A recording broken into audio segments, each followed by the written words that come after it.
Dollar को break नहीं लग रही है, परेशानी बढ़ती चली जा रही है। अमेरिकी करेंसी के मुकाबले में रुपए की कदर में तारीखी गिरावट का सिलसिला बदस्तूर जारी है और अब जो है टेंशन भी बढ़ रही है, लोग भी परेशान हैं। यहाँ तक कि अब स्टेट बैंक के गवर्नर का जब से बयान सामने आया है तो एक ज़्यादा परेशानी की फ़ज़ा हम देख रहे हैं। बिल्कुल ऐसा ही है। और जुमेरात के रोज़ एक अमरीकी डॉलर इंटरबैंक में 174 रुपये से भी तजावुज़ कर गया। एक वक्त में डॉलर 174 रुपये 10 पैसे तक जा पहुँचना, ताहम बाद में डॉलर की कदर में कमी वाक़या हुई, लेकिन एक डॉलर 49 पैसे इजाफे के बाद 173 रुपये 96 पैसे पर बंद हुआ। तो मुआशी माहिरीन के मुताबिक रुपये पर इजाफी जो दबाव है वो हम देख रहे हैं कि मालियाती फ़ंड्स के माबैन जो जारी मुज़ाकरात के इख्तिताम के लिए तयशुदा जो टाइम फ्रेम था उसके ना होने पर पैदा हुआ है। हाँ जी, हुकूमत के और IMF के जो मुज़ाकरात थे उसका भी एक रोल इसमें कहा जा रहा है। अफ़गान जो सूरत हाल है उसको भी एक वजह समझा जा रहा है और फ़ंड से अगली किस्त जो जारी करने में ताख़ीर हो रही है वो एक बड़ा मसला है। हुकूमत को दबाव के ख़ात्मे के लिए जंगी बुनियादों पर गैर मुल्की सरमाए की आमद में इजाफे की हिकमत अमली बनाना होगी, ये माहिरीन मुआशियात कह रहे हैं, ताकि डॉलर की कदर में मज़ीद जो है इजाफा ना हो रहा हो। और गवर्नर स्टेट बैंक की बात करें, उनकी जो अनोखी मंतिक है वो उस पर उनको शदीद तनकीद का सामना है और हुकूमत पर भी अब तनकीद हो रही है। यहाँ तक कि अपोजिशन ये बात कर रही है कि आप तो आके इलेक्शन लड़ लें कि अगर आपने इस तरह के सियासी बयान देने हैं और आप ये क्या बात कर रहे हैं, इस तरह की बात क्या गवर्नर स्टेट बैंक को करनी चाहिए। अब बहुत ज़्यादा तनकीद हो रही है उनके बिल्कुल ऐसे उन पर तनकीद जो है वो सही और दुरुस्त हो रही है। उन्होंने ये कहा है कि डॉलर महंगा होने और रुपए की कदर कम होने से अगर कुछ पाकिस्तानियों को नुकसान हो रहा है तो समंदर पार पाकिस्तानियों के अहले खाना को फ़ायदा भी पहुँच रहा है। तो ये जो उनका मुतनाज़ किस्म का बयान था या सियासी किस्म का बयान था वो इस वक्त तनकीद का निशाना बन रहा है। बिल्कुल। बात करें मईशत, डॉक्टर इकरामुल हक साहब हमारे साथ मौजूद हैं। डॉक्टर साहब अस्सलाम वालेकुम, गुड मॉर्निंग। डॉक्टर साहब, ये सारी सूरत हाल है, डॉलर की कदर में इजाफा हो रहा है, परेशान हैं तमाम लोग, महंगाई के हवाले से परेशान हैं क्योंकि लिंक है इसके साथ। हम देखते हैं कि जब डॉलर बढ़ता है उसके बाद महंगाई में भी इजाफा होता है। कुछ ब्रेक लगने के चांसेस आपको नज़र आ रहे हैं?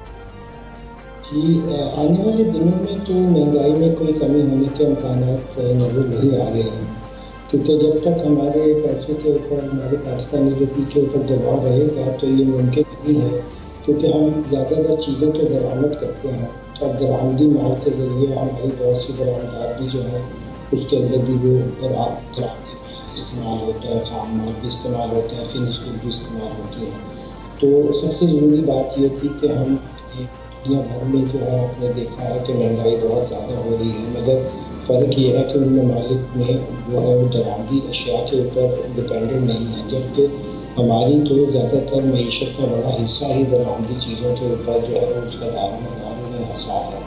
और इसलिए ये तो किसी किस्म का तकाबली मुआवजा करने से पहले हमें इस बात की तरफ तवज्जो रखनी चाहिए कि एक तो हमारी जो इस वक्त पैसे की जो हमारे रुपए की और जो डॉलर की पैरिटी है वो क्या है, दूसरा लोगों की तीसरा हमारे यहाँ लागत क्या है जो हम चीज़ें पैदा करते हैं, चौथी ये कि हम वो कितनी एफिशिएंटली पैदा करते हैं। ये सारी चीज़ों को जब तक मद्देनजर न रखा जाए तो हम नहीं किसी तरीके से भी महंगाई पे। तो डॉक्टर साहब मौजूदा डॉलर की जो चढ़ाई है, आप क्या समझते हैं वजूहात में हुकूमत और स्टेट बैंक की जो गलत पॉलिसीज़ हैं उनका कितना हाथ हो सकता है, और फिर इस जो बुलंद परवाज़ है डॉलर की इसको रोकने के लिए क्या काविशें करनी चाहिए, किन इक़दामात की ज़रूरत होगी?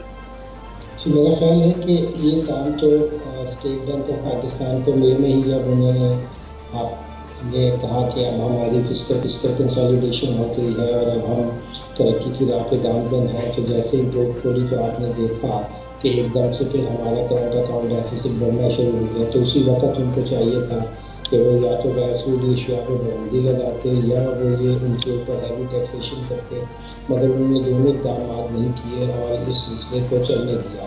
और अब हम जिस सूरत हाल का शिकार हैं, इसका मेरा ख्याल है कि पूरी जिम्मेदारी जो है वो स्टेट बैंक के ऊपर ही जाती है, क्योंकि उन्होंने कहा था कि मॉनेटरी पॉलिसी की हद तक आप हमें बिल्कुल ही फ्री हैंड दिया और हुकूमत किसी तरीके से भी इसमें मुदाखलत नहीं कर सकती। ये हो गया, उसके होने के बाद आप देख लीजिए कि जो उसका मंतकी नतीजा और उसका एम्पिरिकल डेटा हमारे सामने आया है कि ये उनको पूरे इख्तियार देने के बावजूद उन्होंने पूरी मईशत का बेड़ा गर्क किया है। और खुद शौकत तरीन साहब ने आने से पहले बहुत बुरी तरह क्रिटिसाइज़ किया था स्टेट बैंक की पॉलिसीज़ को, और अब जबकि वो बिल्कुल नहीं है ठीक है डॉक्टर साहब, आखिर में ये भी प्लीज़ बता दीजिएगा कि अभी हम देख लें तो सयाहत का शोबा पूरी दुनिया में उस तरह से एक्टिव नहीं हुआ है। जब हम देखते हैं कि सयाहत का शोबा एक्टिव होता है तो उस वक्त भी डॉलर बाहर जा रहे होते हैं। जब लोग सयाह पाकिस्तान से भी तो बाहर जाते हैं, और दूसरा उम्रे और हज को भी लिंक किया जा रहा होता है। आप देखते हैं कि कल को इसका भी प्रेशर पड़ेगा और फिर गिरावट की ये चीज़ें भी वजह बनेगी, या नहीं इससे कोई फ़र्क नहीं पड़ेगा? काफ़ी फर्क पड़ेगा। जब हमारे लोग बाहर जाएंगे तो जाहिर है कि वो यहाँ से डॉलर लेकर जाएंगे, और अन करीब आप देख रहे हैं कि बाद के मुल्कों में हालात जो हैं उसे आपके लिए वो खोलना चाहेंगे।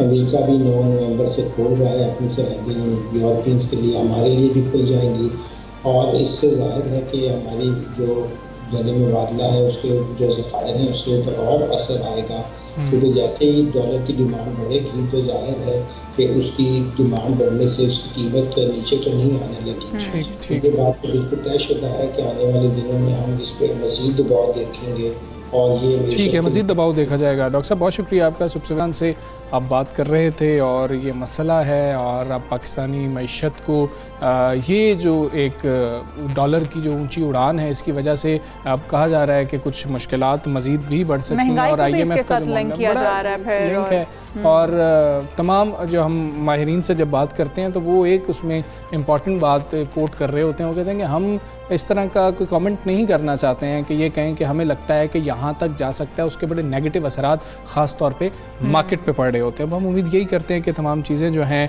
क्योंकि वज़ीर आज़म खुद कह रहे हैं कि मैं इन चीज़ों को देख रहा हूँ और हमारी पहली कोशिश है मॉनिटरिंग सख्त कर दी गई है। देखते हैं हालात किस करवट जो है वो ये ऊँट बैठता है, और हालात कितने बेहतर और साजगार हो जाते हैं हम आवाम के लिए भी, स्पेशली और हुकूमत के लिए, ख़ुद के लिए भी। खैर हम आगे बढ़ते हैं, कुछ कराची के मसाइल की बात करेंगे। ऐसा बदकिस्मत शहर बना दिया गया है, बिल्कुल मतलब इससे बेहतर शहर क्या हो सकता है दुनिया के अंदर। लेकिन हम क्या देखें कि जो हमारे नुमाइंदे हैं जो हमने चुने हैं वही अगर उसकी बेहतरी के लिए काम नहीं कर रहे तो किसको बंदा ज़िम्मेदार ठहराए और किससे फिर उम्मीद रखे कि वो कुछ बेहतरी करेगा। जो मतलब ये शहर सबका ख्याल रखता है, मतलब पूरे पाकिस्तान से हर कोने से लोग जाते हैं वहाँ पर रोज़गार के लिए कि जी कि हमें रोज़गार के जो मौके हैं वहाँ पर बेहतर मिलेंगे, हम अपने घर वालों को पाल सकेंगे, लेकिन इस शहर की किसी को परवाह नहीं। बिल्कुल ऐसी है। सियासी जमातें शहर कायद की बर्बादी का जिम्मेदार एक दूसरे को करार देती हुई नजर आती हैं। हद तो यह है कि पीपल्स पार्टी को गुज़श्ता 13 बरसों से सिंध के स्याह सफ़ेद का मालिक बनाया गया,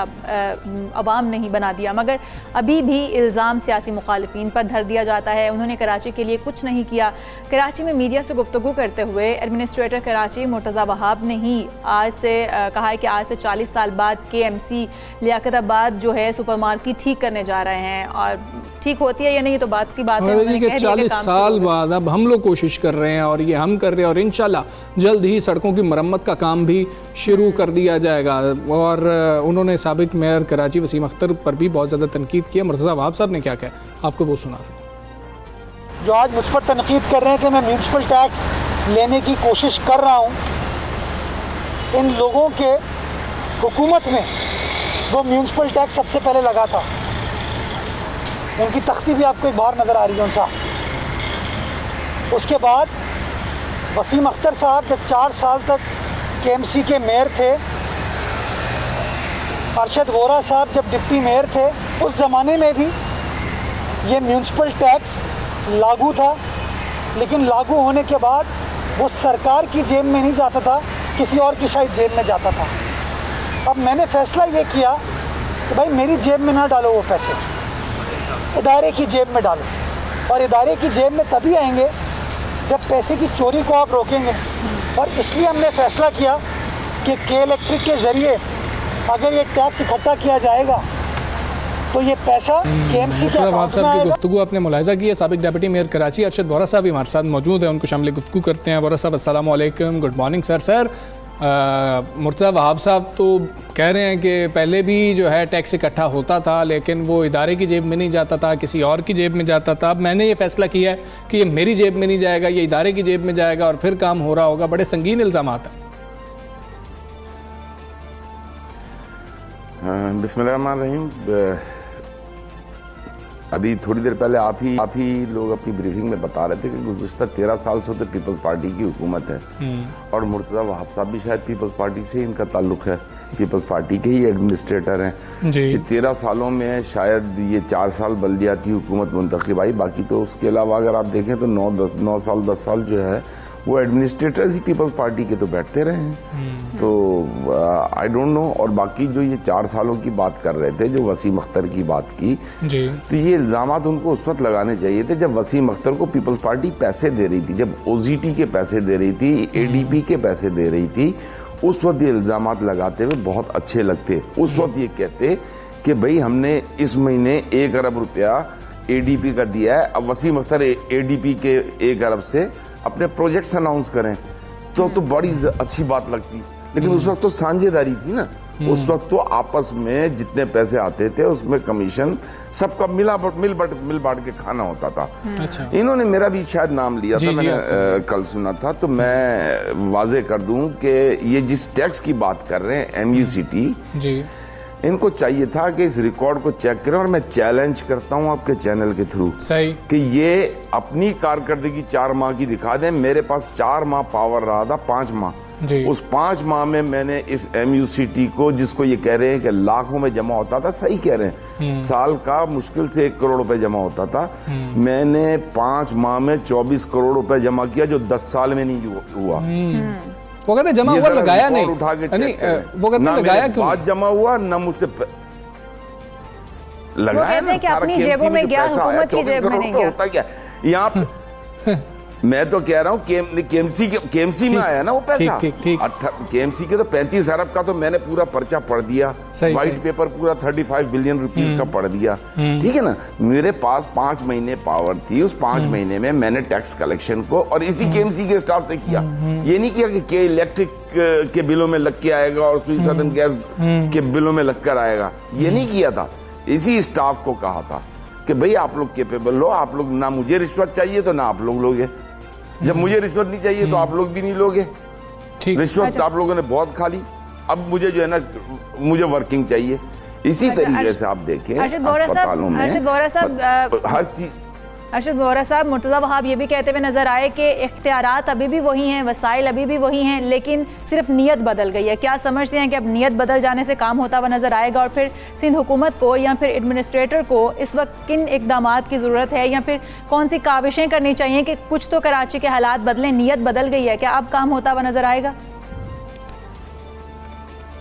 देखिए, मैं फिर अपनी बात को रिपीट करूंगा, 13 साल से तो इन्हीं की नीयत चल रही है ना, और किसी की तो नीयत नहीं चल रही। पैसा अभी KMC को वही मिलना है। अगर नीयत बदल गई है तो फिर ये के इलेक्ट्रिक में बिल लगाकर आने की बात क्यों कर रहे हैं? क्या कैपेबिलिटीज खत्म हो गई हैं KMC के स्टाफ की?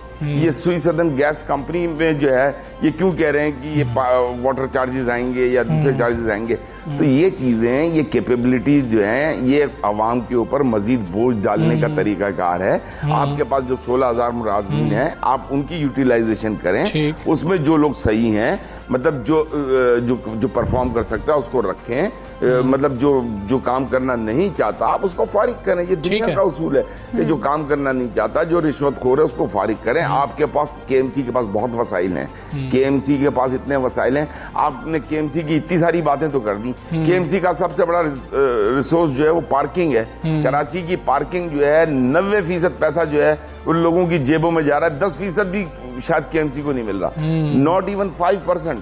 ठीक है। उसके अलावा KMC की मार्केटें हैं। जी। आप ये जिस मार्केट की बात कर रहे हैं, KMC के पास 50 मार्केटें हैं। हर यूनियन काउंसिल में एक मार्केट होनी चाहिए, उस मार्केट की अपग्रेडेशन होनी चाहिए। ठीक है, वरसा ये जो नीयत की बात हो रही है, और जिस वक्त तय्युनाती हुई मुर्तज़ा वहाब साहब की, अपोजिशन की जानिब से एतराज़ ये था कि ये सियासी बुनियादों पर इसलिए लगाया जा रहा है क्योंकि इलेक्शन में कराची से कोई फ़ायदा मिल सके। कराची पीपल्स पार्टी को उस तरह से वोट नहीं देता है, तो शायद इसलिए मुर्तज़ा वहाब कराची में काम करना चाहते हैं। कि सियासी तौर पर कुछ नीयत बदल गई हो कि चलें कुछ काम कर लिए जाएँ कि अगले इलेक्शन में कुछ कराची से हमें सीट्स भी मिल जाएँ? कि आप समझते हैं कि ऐसा ही कुछ है और इस बहाने काम भी कुछ हो जाएगा? सर ऐसा नहीं है, देखें ऐसा बिल्कुल नहीं है। ऐसा होता तो फिर बहुत पहले बहुत कुछ हो चुका होता कराची में।